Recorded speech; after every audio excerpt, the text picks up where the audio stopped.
हरि ओम. समावर्तो निवृत्तात्मा दुर्जयो दुरतिक्रमः दुर्लभो दुर्गमो दुर्गो दुरावासो दुरारिहा. श्री विष्णू सहस्रनाम श्लोक क्रमांक 96 आणि नाम आहे 773. समावर्त हो, संसार चक्र चालविणारा. सम अधिक आवर्त. आवर्त म्हणजे आवर्तन, परिक्रमा.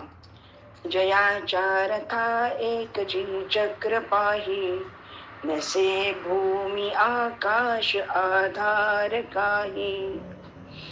यन मंडलम विश्वसृजाम प्रसिद्ध उत्पत्ती रक्षा प्रलय प्रगल्भम यस्मिन् जगत् संवर्ते अखिलं च पुनातु मां तत्सवितुर्वरेण्यम्.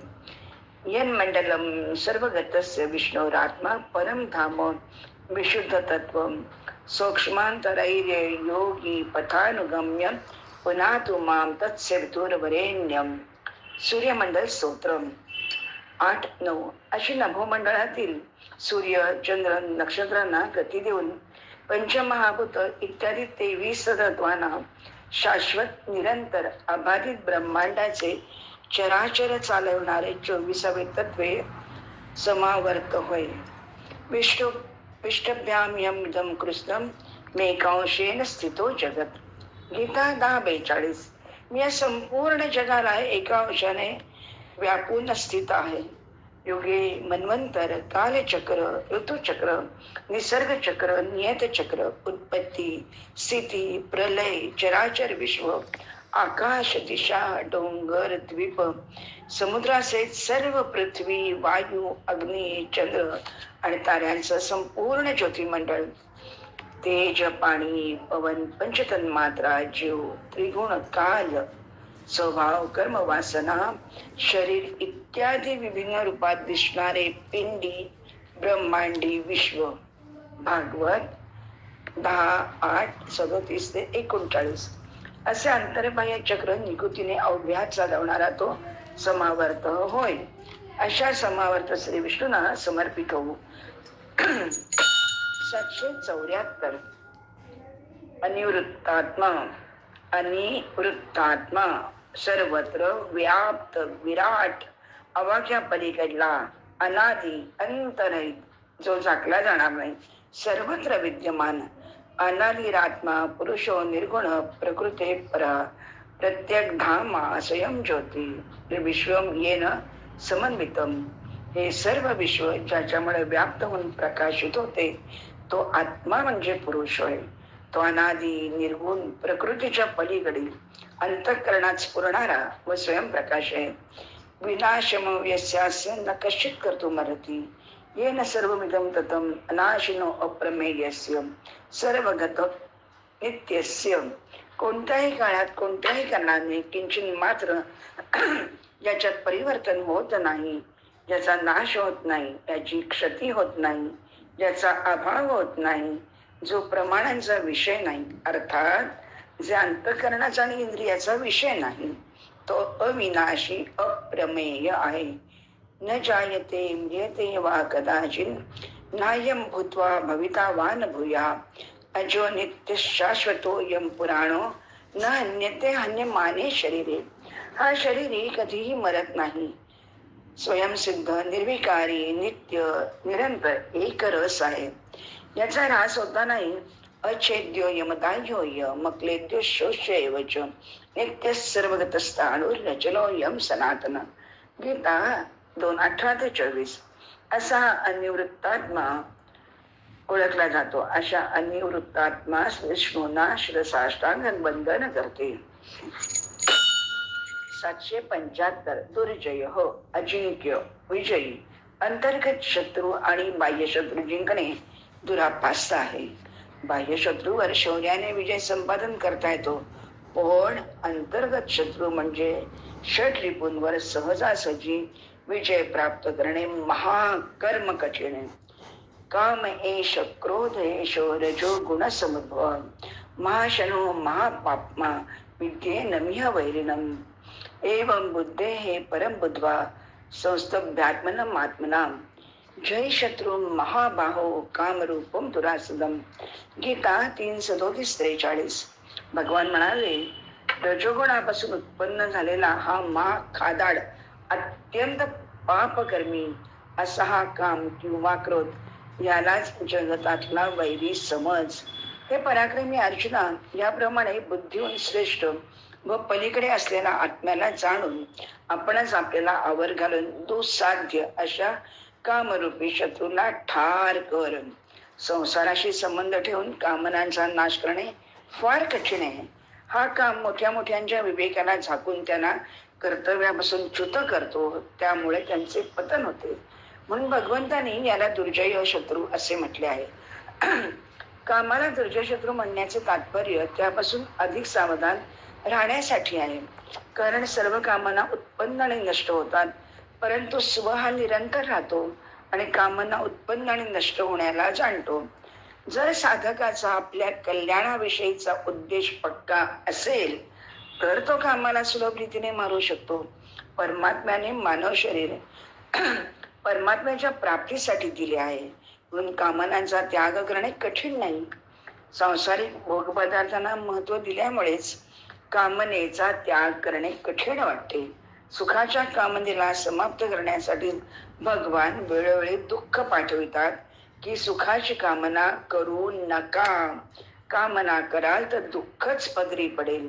सांसारिक पदार्थांची कामना करणारा मनुष्य दुःखापासून आपला बचाव कधीच करू शकत नाही. हा नियम आहे. कारण संयोगजन्य भोगच दुःखाला कारण आहेत. म्हणून अशा कामरूपी शत्रूला समाप्त करण्यासाठी आपल्याला जाणणे आणि आपल्या शक्तीला ओळखणे अत्यंत आवश्यक आहे. अशा दुर्जयाची भगवंत ओळख करून देतात. म्हणून श्री विष्णूंना या दुर्जयापासून मुक्त होण्यासाठी साकडे घालू. 776. दुरतिक्रम, ज्याची आज्ञा कोणी उल्लंघन करू शकत नाही असा. आज्ञाप्रमाण शिरसा वंद्य. गोकुळवासियांनी लल्लाची आज्ञा म्हणूनच इंद्रयज्ञ प्रथा बंद करून गोवर्धन पूजन सुरू केले. अर्थात आलेल्या संकटाचा सलग 7 दिवस सामना करून करांगुलीवर गोवर्धन धारण करून सर्वांचे रक्षण केले. बालवयात अशा अनेक लीला करून लोकांचा विश्वास श्रद्धा दृढ केली. समुद्र मंथनातून देवतांना स्वर्ग, इंद्राला अमरावती मिळवून दिली. पण गर्व झाल्याने सर्वांना भगवंताचा विसर पडला. तेव्हा त्यांनी यक्षाचे रूप घेतले आणि तुमची परीक्षा घ्यायला आला आहे. सर्वांना शक्ती देणारा भगवंतच यक्षाचे रूप घेऊन तुमची परीक्षा घ्यायला आले आहे हे पार्वतीने त्यांना सांगितले. तेव्हा सर्वांचे गर्वहरण झाले व ते भगवंताला शरण गेले. तूच करता आणि करविता, शरण तुला भगवंता मेरे, शरण तुला भगवंता. तुझी आश्वासे मान हलते, हर्षे तुझिया फूल फुलते. तेज झळावत गगनही झुलते, रविचंद्राचा तू निर्माता. सुख दुःखाची ऊन सावली तुझीच जाणीव वेळोवेळी, तुझ्या कृपेच्या पंखाखाली जीवदान ते मरणा मिळता. देवळ तुझी तूच मूर्ती, तूच आरती पूजा भक्ती, तूच असता माझी पूर्ती, मागावयाचे काय अनंता. शरण तुला मी भगवंता रे. अशा दुरतिक्रम श्री विष्णूंचे गुणगान गाऊ. 777. दुर्लभ, तीव्र भक्तीनेच प्राप्त होणारा, अनन्य भक्तीने साध्य होणारा. दुर्लभम भारते जन्म मानुषम तो दुर्लभम. दुर्लभो मानुषो देहो, देहि नाम क्षणभंगुरः, तत्रापि दुर्लभ मन्ये वैकुंठ प्रिय दर्शनम. भागवत 11:2-29.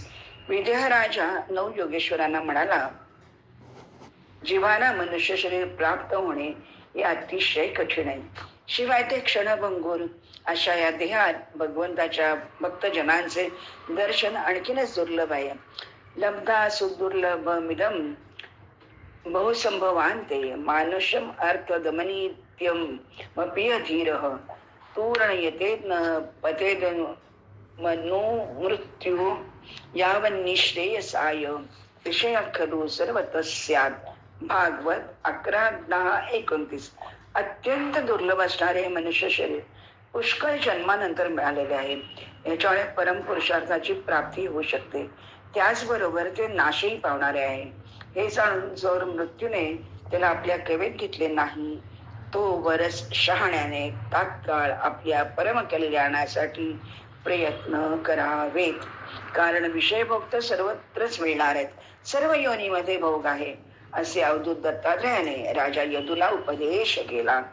अथवा योगिनामेव ले भवति धीमताम एतदि दुर्लभतरम लोके जन्म यदीदृशम. गीता 6:42.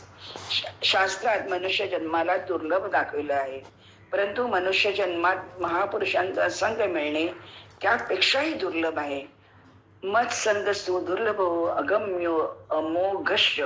नारद भक्ती सूत्रे. अर्थात महापुरुषांचा संग दुर्लभ आहे, अगम्य आहे, अमोघ आहे. कारण एकदा त्यांचा संग मिळणे कठीण आहे आणि भगवत कृपेने जर का असा संग मिळाला तरी त्या पुरुषांना ओळखणे त्याहून कठीण आहे. परंतु त्यांचा संग कसाही का असेना तो मिळेना तो कधी मिळाला तर तो कधी निष्फल होत नाही. तात्पर्य महापुरुषांचा संग मिळण्याच्या दृष्टीने उपयुक्त दोन्ही साधकांना दुर्लभतर म्हटले गेले आहे. अशा दुर्लभ श्री विष्णू नाम मत प्रयासाने प्राप्त करण्याचा प्रयत्न करू. 778. दुर्गम कळण्यास कठीण असलेला. अनाकलनीय. दुर्गम प्रश्न भारोयम कृतो राजस त्वया अधुना ब्रह्मादीनां समुत्पत्ती कस्मादिति महापते. देवी भागवत 3:1-11. नारद मुनींनी ब्रह्मदेवाला विचारले, तात या ब्रह्मांडाचा निर्माता कोण आहे? तर ब्रह्मदेव म्हणाले, तू मला फारच कठीण प्रश्न विचारत आहेस. मी काय उत्तर देऊ? भगवान श्री विष्णू याचं समाधानकारक उत्तर देऊ शकतील. दुर्गम नावाच्या महाबलाढ्य दैत्याने देवाला हरवून स्वर्गलोक जिंकला व त्यांना सतावू लागला. तेव्हा सर्व देव भगवतीकडे जाऊन प्रार्थना करू लागले. तेव्हा भवानी मातेने दुर्गमाचा वध केला म्हणून तिचे नाव दुर्गा झाले. देवी भागवत 7:29. भगवंत हा कळण्यास कठीण दुर्गम आहे, पण आपल्यातील अहंकार काढून मायेच्या पाशातून मुक्त झालास त्याच्यासारखा कन्वाळू कृपाळू कोणी नाही. इतके देतो की आपली जोडी अपुरी पडते. अशा दुर्गम श्री विष्णूंना प्रसन्न करून घेऊ. 779. दुर्गह प्राप्त करण्यास कठीण. दुष्प्राप्य. गड किल्ले. कोणताही गड सर करण्यास कठीणच असतो. दुर्ग म्हटले की शिवाजीराजे डोळ्यासमोर येतात. दुर्ग हा भौतिक व आंतरिक प्रवास आहे. आजूबाजूच्या चंगळमालातून स्वरूपाचे ज्ञान होणे आवश्यक आहे. नरदेहाचे सार्थक होण्यासाठी मनुष्य योनी मिळाली आहे. तर साधकाने योग ध्यान धारणा पूजन अर्चन निरहंकारी विनम्र स्वधर्माचरण करून नवविधा भक्तीने आत्म्यापासून परमात्म्यापर्यंतचा प्रवास करायचा आहे. म्हणून त्याला दुर्गह संबोधण्यात आले आहे. आपल्यातील स्व ओळखण्यासाठीच स्वचेच ध्यान करायचंय. साक्षात भगवंत ब्रह्ममुहूर्तावरती स्वचे ध्यान करीत असत. समोर दर्पणात स्वतःची छबी न्याहाळत असत. एकदा अर्जुन आणि नारद यांनी आठ डोक्यावर त्यांना आपली छबी दिसली व त्यांना गर्व झाला व ते आपसात भांडू लागले की भगवंत माझे ध्यान करीत आहेत. भगवंतांना जेव्हा हा प्रकार कळला तेव्हा त्यांनी खुलासा केला व आपण याचे स्वरूपाचे आत्म्याचे ध्यान करण्यास सांगितले, जेणेकरून मनुष्य अवतारातले सर्व कार्य निर्धोकपणे मी पार पाडतो म्हणून दुर्गची प्राप्ती होते. अशा दुर्ग श्री विष्णूंचे त्यांच्याच कृपेने आपणही ध्यान करू. 780. दुरावासह. हृदयात धारण करण्यात अत्यंत कठीण. पूर्वी दोन माणसं समोरासमोर आली की राम राम हरिओम माऊली राम कृष्ण हरी, श्री गुरुदेव दत्त असे म्हणत त्यांच्या नकळत त्यांच्या हृदयस्थ परमात्म्याला तो नमस्कार असे. काय बदलला? हॅलो हाय बायचा जमाना आला. हृदयातील परमात्मा हरवला व जीवाची हाय हाय सुरू झाली. आणि बघता बघता तरुण मंडळी आत आलीच जीवनाला बाय बाय करू लागली. हे चित्र दारुण आहे, पण वास्तव नाकारून चालणार नाही. आम्ही लक्ष्मी, संपत्ती, ऐश्वर, मान सन्मान, ऐहिक सुखात इतके अखंड बुडालो की रक्ताची नाती तुटली. मत्सर, द्वेष, असूया, आकर्ष, भौतिक प्रलोभन, उपभोग आमच्याकडून वामाचार होऊ लागले. आम्ही उद्ध्वस्त होतोय, मनशांती हरवते आहे. एकेकाळी योग साधना करणारे आम्ही भोगासक्तो झालो व रोगग्रस्त झालो. हे जेव्हा हृदयस्थ परमात्म्याला जाणवले तेव्हा लेकरांना सुधारण्यासाठी नैसर्गिक आपत्ती, व्याधी, अशांती, दारिद्र्य, युद्ध, अपघात यांनी भोगायला लावले, जेणेकरून लेकरं सुधारतील. अजूनही वेळ गेलेली नाही. हृदयातील परमात्म्याला मनापासून आळवून आपल्या चुकांची क्षमा मागा. तो दुखावलेला आपल्यासाठी येऊन आपल्याला सावरेल. कारण यासाठीच नरते आहे. उठा, जागे व्हा. उत्तिष्ठत जाग्रत, प्राप्य वरांनी बोधत. क्षुरस्य धारा निश्चिता, दुरत्तया दुर्ग पथस्तत् कवयो वदन्ति. कठोपनिषद 1:3-14. उठा, जागे व्हा, आळस अज्ञान टाका आणि ज्ञानी श्रेष्ठ पुरुषांच्या सत्संगात आत्मज्ञान प्राप्त करून घ्या.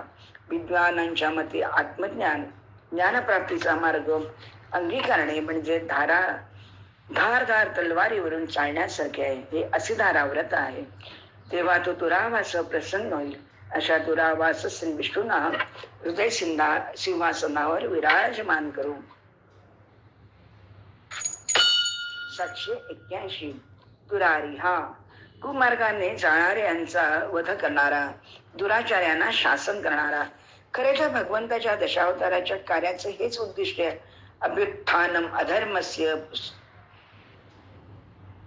तदात्मानं सृजाम्यं परित्राणाय साधूनां विनाशाय च दुष्कृतां. गीतेचे बोधवाक्य या 10 अवतारानुसार जगून आदर्शाचा दाखला कित्ता दिला आहे. रसातळाला गेलेली पृथ्वी वर आणून स्थापन करताना मधुकैटभ, हिरण्यकश्यपू, अनेक देव, दानव, मानव, इंद्र, ब्रह्मदेव, राजे, पशु, प्राणी, समुद्रमंथन, धावण, कंस, मुष्टी, कुंभकर्ण, चाणूर, दंतवक्त्र, शिशुपाल, हिरण्यक्ष इत्यादींसाठी दुरारिया झाला. सज्जनांचे रक्षण, धर्मसंस्थापक झाला. अशा दुरारिया श्री विष्णूंना मनपूर्वक वंदन करते. अशा प्रकारे श्लोक क्रमांक 96 आणि नामे 781 संपन्न झाली. हरि ओम.